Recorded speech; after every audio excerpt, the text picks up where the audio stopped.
and then Dylan. Hey DJ, this is John Blau with the Herald Times of Bloomington. We talked before, and you're talking about hoping Ty Freifogel came back.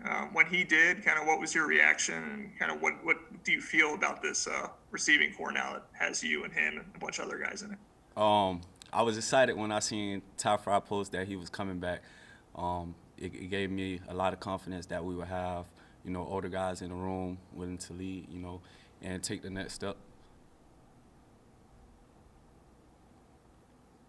All right, Dylan, go ahead. Hey DJ, this is Dylan Wallace, SI Indiana. I guess you didn't notice you've been here for a couple of weeks. I guess what's your maybe overall impressions of the team and Bloomington in general? I'm a Florida kid, so when I first got here, it took me a few weeks to get adjusted to the weather. It was cold, but it was good. As far as the team locker room and environment, man, it's great. I'm just happy I got the opportunity to be around so much guys who are willing to, work and pursue the dream, chase everything, chase greatness. All right, Peegs, and then Zach. Hey, how much do you expect to play a lot of slot, and how much of that position have you played in the past, or just what do you expect your role to kind of be here? My role really is whatever Coach Hurd and Coach Allen want me to do. As of now, yes, they have me playing in the slot, but things could change. According to what happened during the season, game planning. So I'm just here to play my role. Zach, and then Kevin. Usually this is Zach Austin with the Indianapolis Star. Forgive me, I kind of dipped out for a second, but I'm not sure if anybody's asked this. I guess a lot of Florida guys on this roster, I think some guys that possibly you've known just in the past. I mean, are there some relationships with individual guys as you've come in that maybe you've leaned on them to help just sort of figure out the lay of the land and make you just sort of more comfortable more quickly in the program? Devin Monster, Devin Matthews, Devon Matthews, he's a close friend of mine from Jacksonville, Florida. I came in, he got me right. He led me through a lot of things, let me know how things would be, and just making sure that I was prepared for what I was coming into. All right, Kevin.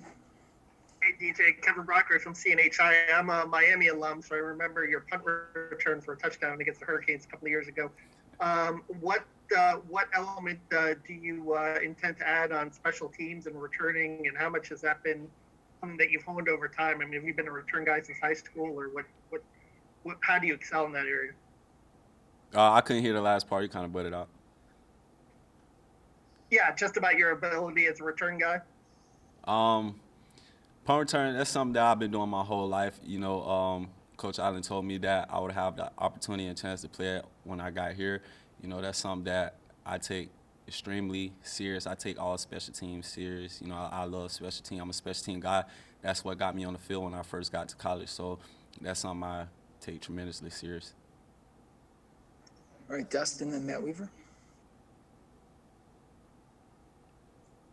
I guess, DJ, I'm sure you've been asked this question before, but what all did draw you to Indiana? I mean, from a, culture standpoint, from an offense standpoint, I mean, what all was it that told you that this was a place to go, and has it been everything you expected it would be so far?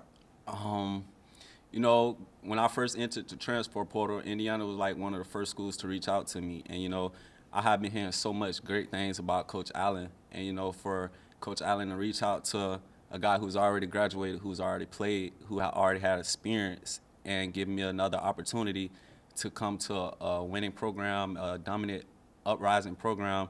That's just something that I feel like I couldn't pass up that opportunity. Playing for one of the greatest coaches in college football right now. So that had a lot to do with it.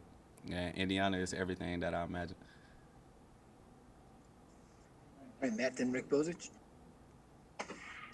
Hey, DJ, Matt Weaver with Peegs.com and Indiana 247. You mentioned it looks like you're going to be in the slot, obviously, with Walt Fillier moving on. A lot of opportunities there to get balls. I guess how excited, I don't know how much you watched them last year, but seeing the numbers they put up on offense with Michael Penix, they were one of the top passing teams in the Big Ten. Just how excited are you to get out there and catch some balls and hopefully have a big impact? I'm super excited. I mean, we through threw the ball almost 50, 52, 55 times a game. You know, that's a lot of opportunities for a lot of us receivers to get out there and make a lot of plays. So I'm definitely excited, looking forward to the season.